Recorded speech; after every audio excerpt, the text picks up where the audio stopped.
Yo recuerdo que por ahí de cuando tenía 4, 6 años, esperábamos, 4 o 6 años, cuando iba en la primaria, esperábamos mucho estas fechas. Eran bien alegres. Y recuerdo mucho que en la cuadra donde vivíamos éramos como 30 niños. Éramos un montón para una pequeña cuadra. Cuando llegaban estas fechas, en especial el 16, nos hacíamos grupos y nos íbamos a cantar la rama. No sé si alguien de aquí salió alguna vez a cantar la rama. Yo salí a cantar la rama muchos años y nos íbamos así hacia distintos lados de la colonia Carolina Anaya. Y si nos llegábamos a encontrar en una esquina, le decíamos a los niños: no cantes en esa casa, en esa no te abren. No cantes en aquella, en esa te dan dulces. Vete mejor a aquella que te dan dinero. Y nos íbamos así como diciendo en qué casas podíamos cantar y íbamos contando nuestro dinero. Y recuerdo que cuando queríamos dulces nos íbamos todos hacia la iglesia que se llama Nuestra Señora de la Asunción, ahí en la Carolina, porque a partir del 16 siempre había posadas.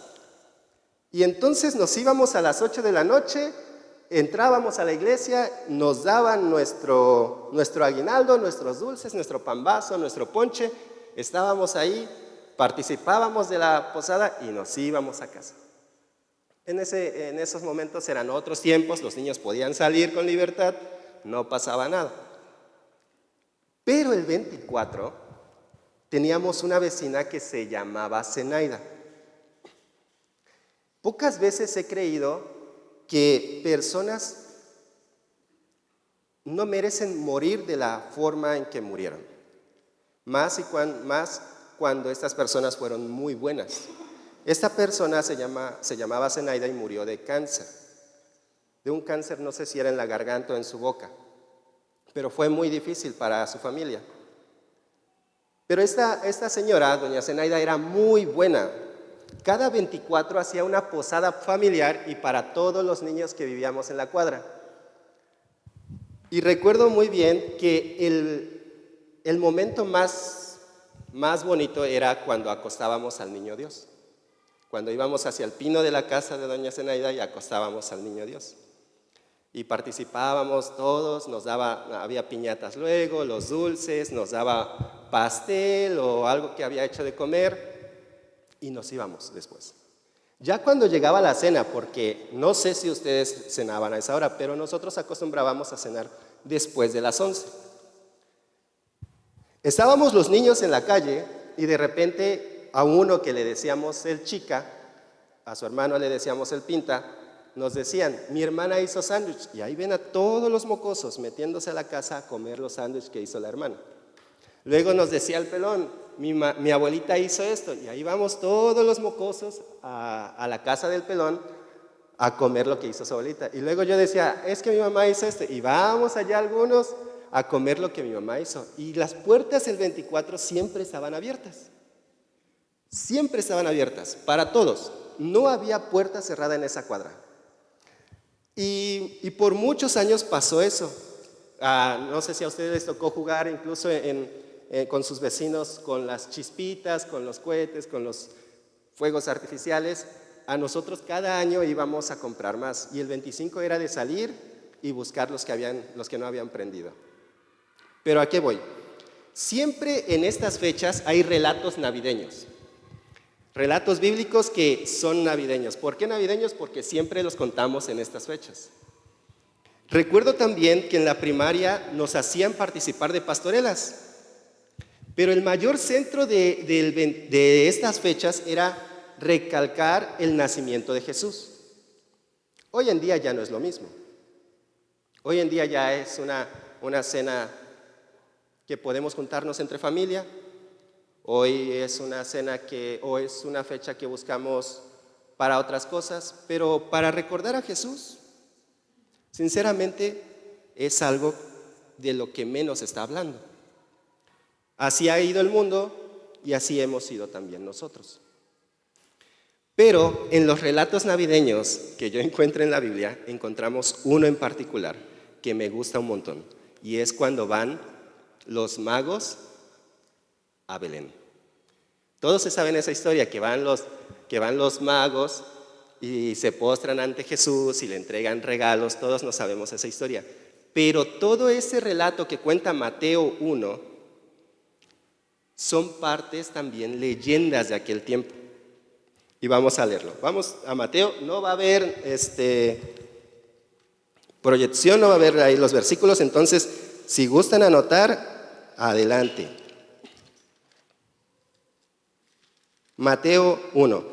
De hecho, si se dan cuenta en la Biblia no nos menciona gran cosa de Jesús cuando era niño. Lo menciona Lucas y lo menciona Mateo, pero los demás evangelios no lo menciona. Y Juan, por ejemplo, dice en el principio, y de ahí se viene a Jesús cuando era grande. Y los relatos de Jesús como niño son muy escuatos, no hay mucho, pero hay más libros de historia que sí relatan estos hechos. Bueno, Mateo 1.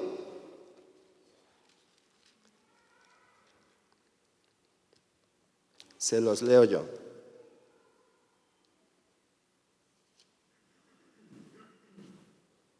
Ok, dice, el nacimiento de Jesucristo, versículo 18.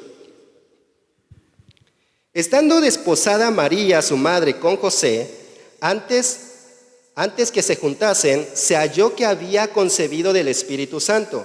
José, su marido, como era justo y no quería infamarla, quiso dejarla secretamente. Y pensando él en esto, he aquí un ángel del Señor le apareció en sueños y le dijo: José, hijo de David, no temas recibir a María tu mujer, porque lo que en ella es engendrado del Espíritu Santo es. Y dará a luz un hijo y llamará su nombre Jesús, porque él salvará a su pueblo de sus pecados.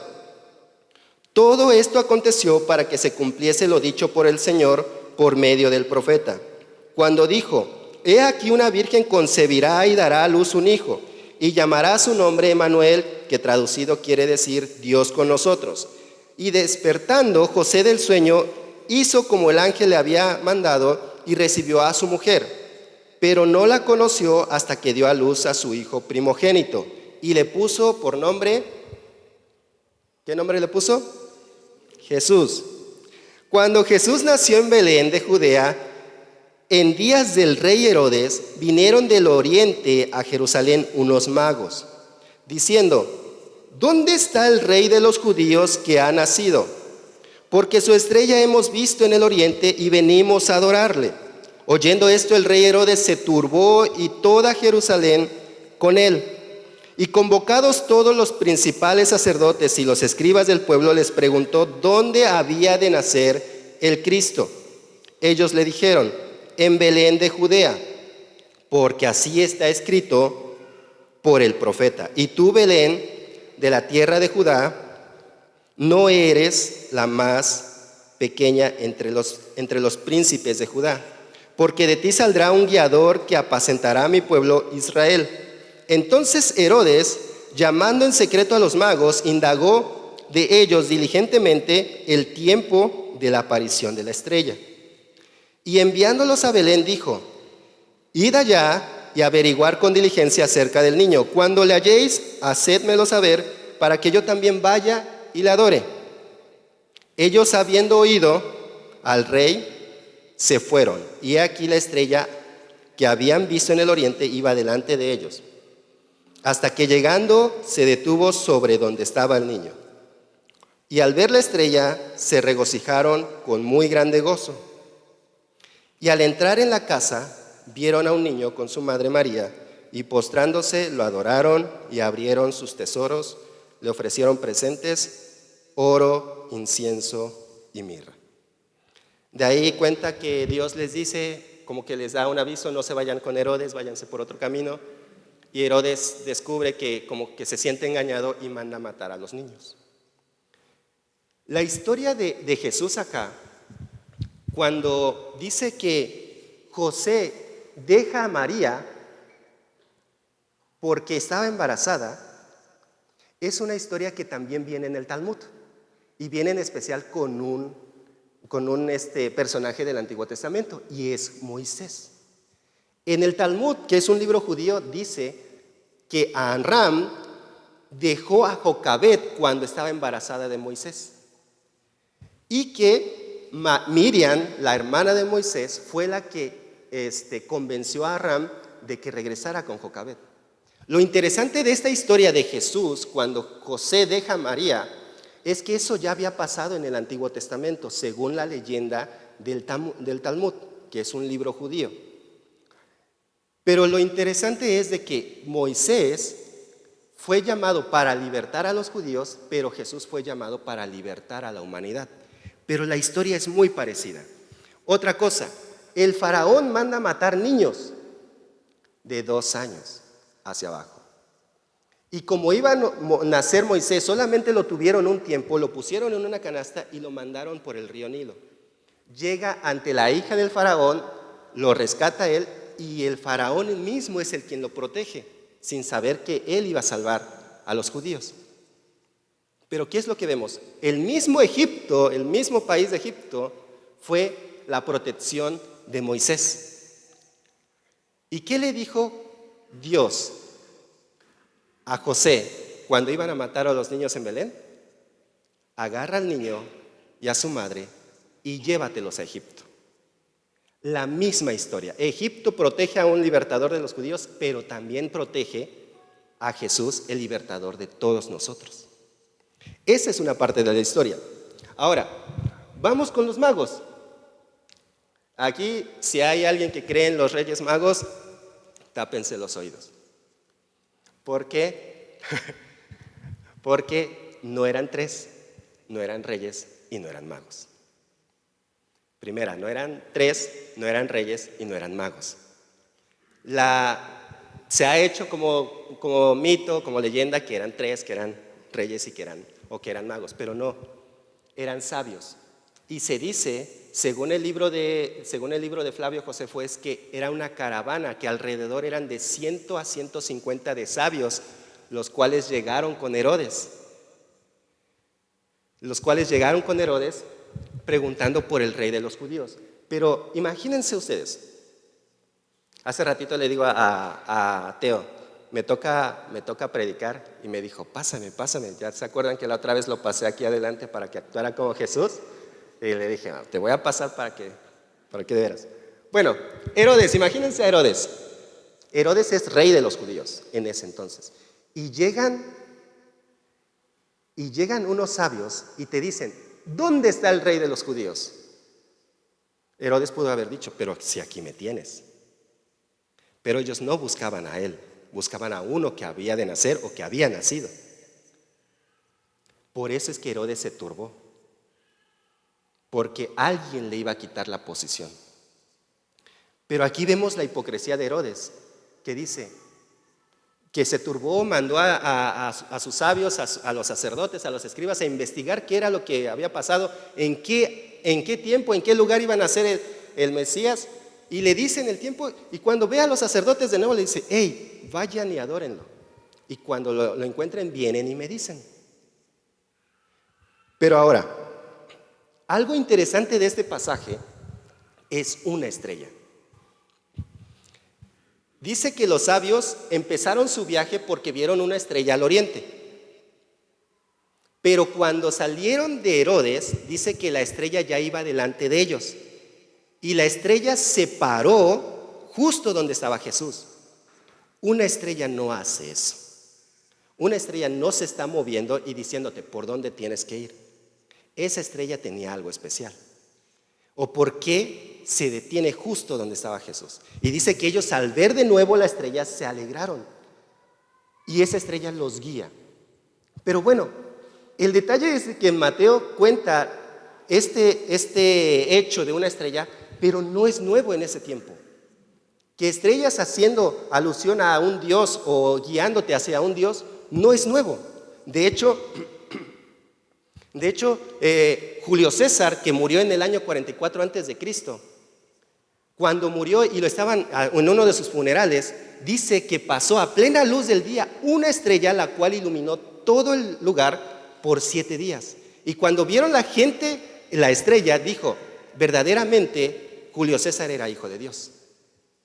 Antes de Jesús ya había un hecho con una estrella. Y en la mitología que todos sabemos de la guerra de Troya, de la batalla de Troya, no sé si alguien vio la película de la batalla de Troya, cuando sale Eneas de Troya, es guiado por una estrella que es la diosa Venus.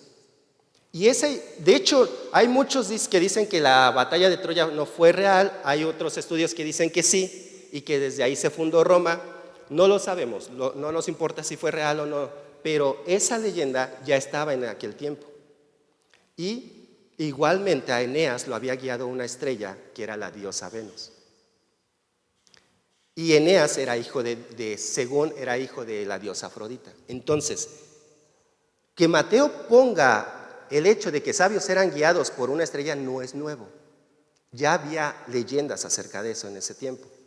Pero lo que aquí está pasando es que con Jesús la estrella sí está mostrando verdaderamente al Rey de los judíos y al Hijo de Dios.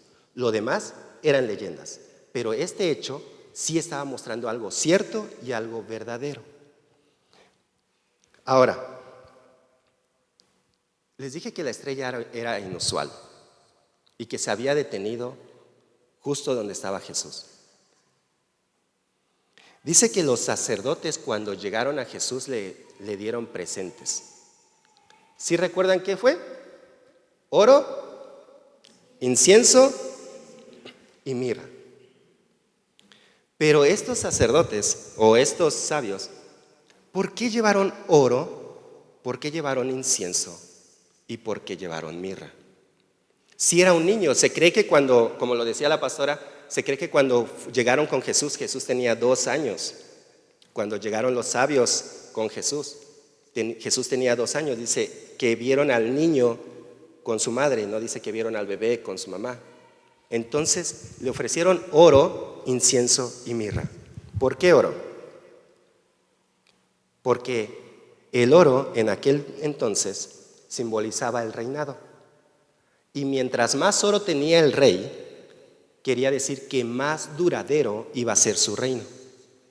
Entonces, lo que hacen estos sacerdotes es darle oro. Estos sacerdotes o estos sabios, lo que hacen es darle oro y decirle, tu reino va a perdurar para siempre. Y le dan incienso, y el incienso tiene que ver con lo sagrado, con los sacerdotes, que él iba a ser sacerdote de su pueblo. Y le dan mirra. La mirra es como un tipo de resina que es amarga y es como una tipo droga que se da cuando una persona está pasando por mucho dolor para que el dolor disminuya. El detalle es por qué a un niño de 2 años le dan mirra cuando la mirra simboliza muerte. Lo que estos sabios estaban haciendo es decirle a Jesús, este va a ser tu destino, vas a ser rey, vas a ser sacerdote, pero te damos mirra porque te va a doler lo que va a pasar contigo. De nuevo, te damos oro porque vas a ser rey, te damos incienso porque vas a ser un sacerdote, porque eres alguien sagrado, pero te damos mirra porque te va a doler mucho. Es lo que le están diciendo a Jesús. Pero el detalle está en que muchas veces la estrella la esperan otras personas que no son del pueblo de Dios y no propiamente el pueblo de Dios. Porque esa estrella ya había sido anunciada a través de Balaam.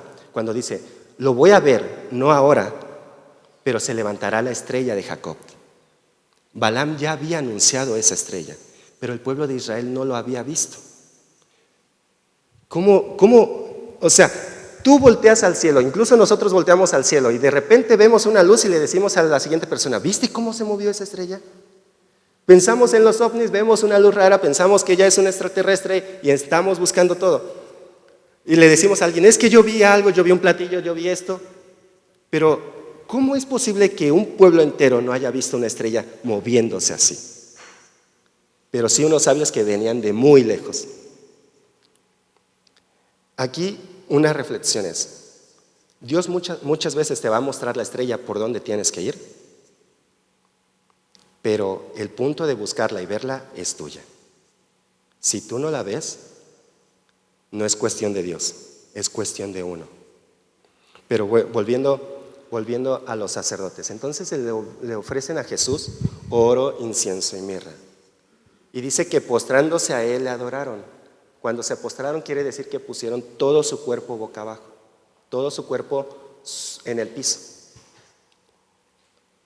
Y ya para terminar la enseñanza, quiero dejar 3 puntos sobre la mesa y que lo piensen. Dice que los sabios fueron guiados por una estrella hacia Jesús. En algún momento, una persona fue la estrella que te guió a Jesús. En algún momento fueron tus padres, fue un amigo, fue un primo, fue un tío, fue un conocido, el cual te guió a Jesús. Que te dijo, ven, vamos a la iglesia. O tal vez te dijo, ven, puedo orar por ti. O tal vez te dijo, oye, es que necesitas a Jesús. Alguien en tu vida fue una estrella para ti. O tal vez fue una circunstancia que viviste, una circunstancia de dolor, la cual te orilló a buscar a Dios. Pero siempre hubo una estrella la cual te guió a Jesús. Pero en el camino a buscar a Jesús te vas a encontrar con Herodes. ¿Y quién es Herodes? Son aquellas personas dentro del pueblo de Dios que te van a decir, sí, busca a Dios. Y si lo encuentras, me avisas. Y si lo encuentras, me avisas. Pero Herodes, ¿a quién representa? Aquellos que solamente quieren que brillen ellos, no que brille Jesús. Aquellos que ven una amenaza en Jesús. Y te vas a encontrar a ese tipo de personas dentro del cristianismo, dentro de la iglesia, te los vas a encontrar. Pero la pregunta es, ¿te vas a ir para atrás o vas a seguir buscando a Jesús? Te los puedes encontrar en comunidad, te los encuentras en otra iglesia, en cualquier lugar donde vayas. Pero la pregunta es, ¿por eso te vas a regresar de donde veniste o vas a seguir buscando a Jesús? Primero, hay una luz que te guió a ti. Segundo, te vas a encontrar a Herodes. Tercero, cuando llegues con Jesús, ¿qué le vas a ofrecer? ¿Oro? ¿Qué es lo más valioso para ti? ¿Qué es lo más valioso que tienes? ¿Qué es lo más? ¿Tu vida? ¿Qué es lo que más vale para ti? ¿Incienso? ¿Qué es lo más sagrado que tienes? ¿Qué es aquello que dices, esto no lo suelto para Dios? O le puedes entregar tu dolor o la herida que tienes. Cuando encuentres a Jesús, ¿qué le vas a entregar? ¿Lo valioso, lo sagrado que tienes o tu dolor? Y las 3 son muy válidas. Ahora, que si alguien ya nos guió a Jesús, que fue la estrella para guiarnos a Jesús, así como dijo el pastor que en la noche, en su cena, digan algo, si les da pena, háganlo con sus hijos o con un familiar o con alguien, pero recuerden por qué están cenando. Nada más, a veces un pequeño pensamiento. Recuerden por qué están cenando, por qué están juntos, qué se celebra hoy. Y sean esa pequeña luz que va a iluminar este día y que va a guiar a alguien a Jesús. Yo sé, y les tengo que decir, Navidad no nació de un evento cristiano. Navidad viene de una fiesta pagana. Lo sabemos, sí. Era una fiesta que se hacía al dios Sol en aquel tiempo. El árbol de Navidad también no viene del cristianismo, viene de un evento pagano también. Pero ¿qué podemos hacer nosotros? Ponernos a preguntar si eso es del diablo, si eso es de Dios, o si hoy nació Jesús, o si nació en octubre, no lo sabemos. Lo importante es recordar que este día recordamos que Jesús nació y que Jesús es tu Salvador. Es lo que tienes que recordar. Que si eso es pagano, si es del diablo, si es de Dios, eso es lo que pasa a segundo plano. Ayer o antier estaba con mis hijos y estaba el árbol, el pinito. Y le digo a mis hijos, a ver, ¿qué forma tiene el arbolito de Navidad? Y Jacielito empieza así. Es un triángulo. Y luego hace una figura así. Es un triángulo y lo hace. No, pero es que apunta hacia arriba, le dice Mati. Y yo les decía a mis hijos, el arbolito es un pino y siempre apunta hacia arriba. Así, su vida siempre tiene que apuntar a Dios. Las luces son la luz de Jesús y nosotros somos la luz del mundo. Cada vez que, les dije a ellos, cada vez que vean un árbol de Navidad, recuerden que su vida siempre tiene que ir hacia Dios y que ustedes siempre tienen que alumbrar. Y no es una historia que yo me haya inventado, es una historia que ya se había dicho antes. Cuando estaba el árbol, no era un árbol, no era un pino, era un roble que se hizo en el tiempo de los vikingos y se hizo, o más bien se adornaba para un dios que se llama Thor. Cuando Bonifacio, un sacerdote, vio a estos vikingos, agarra el árbol de roble, lo corta enfrente de todos y construye una casa con eso. Después él pone un pino y dice eso, que él pone el pino porque es un árbol que representa que nuestra vida siempre va a ir hacia Dios. Y le empezó a adornar con manzanas y con velas. Manzanas le dijo, porque así fue el árbol que nos separó de Dios. Estuvo Adán y Eva y comieron del fruto del árbol del cual no podían comer y fuimos separados de Dios, pero también las velas representan que Jesús nos ha unido a Dios. Y esa historia la usó para evangelizar. Entonces, aprovecha todo lo que tienes en tu casa y habla de Dios, y habla de Jesús. Sé la luz, sé la estrella de alguien.